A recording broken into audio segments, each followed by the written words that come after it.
শুধু আউটসোর্সিং এর কাজ করে 2 বছরে 350 মানুষের কর্মসংস্থান তৈরি করেছেন শহীদুল ইসলাম। শিবচরে বসে যুক্তরাষ্ট্র, ইংল্যান্ড আর কানাডার প্রতিষ্ঠানের হয়ে কাজ করেছেন। ওদিকে প্রায় 10,000-এরও বেশি মানুষকে ফ্রিল্যান্সিং এর কাজ শিখিয়েছেন মাদারীপুরের এক তরুণ উদ্যোক্তা। তার মতে এই জেলায় এখন 2 শতাধিক সফল ফ্রিল্যান্সার আছেন। আরও জানাচ্ছেন রাকিব হাসান।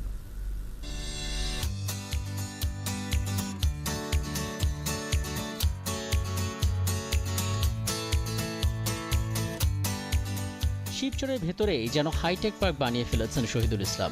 প্রতিষ্ঠানের নাম দিয়েছেন সিএম ওয়ার্ক সলিউশনস। গ্রামের তরুণরা এখানে কাজ করছেন Amazon, Walmart automation, e-commerce, business ম্যানেজমেন্টের মতন জটিল বিষয় নিয়ে। মাত্র 33 বছর বয়সেই শহীদুলের এখন 4টি অফিস আর 350 কর্মী। অথচ টাকার অভাবে উচ্চ মাধ্যমিকের পর 2.5 বছর বন্ধ ছিল শহীদুলের পড়ালেখা। 1 বছরেরও বেশি সময় ধরে চেষ্টা করেও যখন ফ্রিল্যান্সিং এর কাজ পাওয়া যাচ্ছিল না, শহীদুলের কাছে তখন খাওয়া পড়ার টাকাটাও নেই। যখন দেখি যে আমার কাজ আসছে না 1 বছরের ভিতরে, আমি তো মাথায় পাহাড় পরিমাণ চাপ, তখন আমি চেষ্টা করলাম কি যে না, আমার আরও অন্য কোনো সোর্সে কিছু ইনকাম করা দরকার। তখন আমি উদ্যোগ নেই এবং আমি কিছু টিউশন করার জন্য কিছু কাগজ প্রিন্ট করি। ওইগুলা পুরনো ঢাকায় একদম সব অলিতে গলিতে লাগানো হয়, ওই আমি নিজেই লাগাই, কিন্তু কোনো টিউশনি আমি পাই নাই। তখন আমার এক বন্ধু ছিল, সে আমাকে একটা টিউশনি দেয়। তখন আমি ওইটা করে আমি ওইটা থেকে যা টাকা পাইতাম ওইটা থেকে ইন্টারনেট বিল দিতাম আমি। আর যারা ছোট বন্ধু ছিল তারা দেখতাম সাইকেল চালায় স্কুল যেত আর কি। সো আমার একটা ইচ্ছা ছিল একটা সাইকেল কিনবো, বাবার কাছে আবদার করলাম, কিন্তু বাবা সেটা তো পারেনি, কারণ বাবা তো কৃষি কাজ করতো, তো সো এরকমই ছিল না। সো তখন থেকেই মানে চিন্তা ছিল যে না, জীবনে কিছু একটা করতে হবে এবং আরও অনেক ভালো কিছু করতে হবে। সাইকেল কেন, আমি আরও গাড়ি কিনবো, এরকম একটা ইচ্ছা ছিল। 2008 সালে আজিমপুরের মেসে বন্ধুর কাছ থেকে প্রথম জানতে পারেন ফ্রিল্যান্সিং এর কথা। মামার পুরনো কম্পিউটার আর ভগ্নিপতির কাছ থেকে 3,500 টাকা নিয়ে ইন্টারনেট কিনে আপওয়ার্কে কাজ খুঁজতে থাকেন।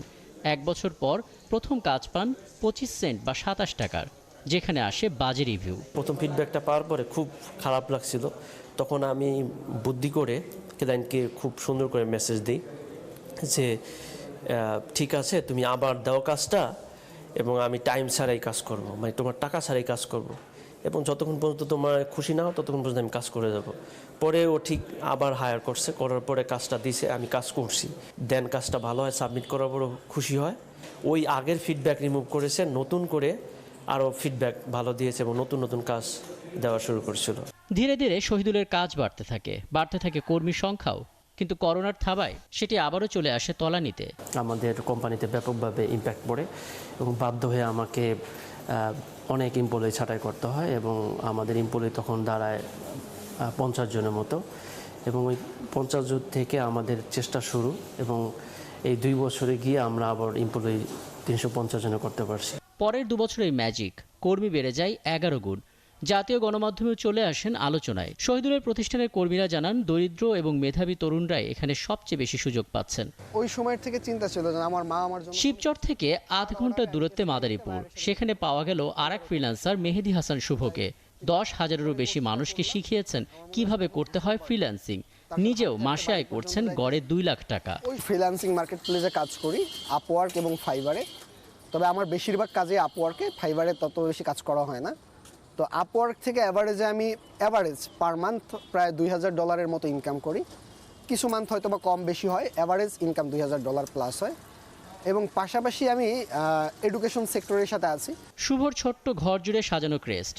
আন্তর্জাতিক পর্যায়ে বাংলাদেশকে প্রতিনিধিত্ব করে পেয়েছেন rising youth award, global change maker award, Mahatma Gandhi youth award সহ আইসিটি খাতের নানা স্বীকৃতি। তার মতে শুধু টাকার লোভে পড়ে ফ্রিল্যান্সিংয়ে আসলেই হোঁচট খেতে হয়। যেন আমরা অনেকে চিন্তা করি আজকে শুরু করলে কালকেই মনে ইনকাম হবে। এটা আদৌ ফ্রিল্যান্সিং সেক্টর থেকে সম্ভব না, কারণ এখন কিন্তু প্রচুর কম্পিটিশন আছে।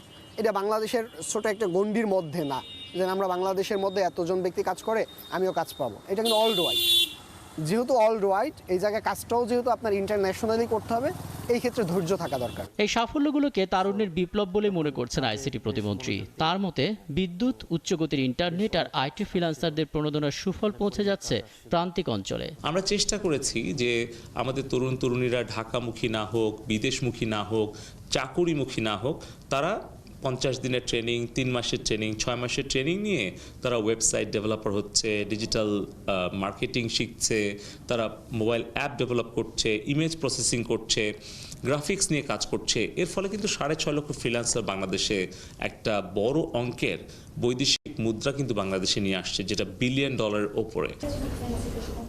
2041 সালে স্মার্ট বাংলাদেশের একটা শর্তই ছিল তরুণ তরুণীরা বিদেশমুখী কিংবা চাকুরিমুখী না হয়ে প্রযুক্তি নির্ভর মাধ্যম ব্যবহার করে পরিণত হবেন উদ্যোক্তায় এবং নতুন নতুন মানুষদেরকে চাকরি দিবেন, বার্তা দিবেন নতুন আশাবাদের। এমনটাই মনে করেন আইসিটি প্রতিমন্ত্রী রাকিব হাসান, 71, ঢাকা।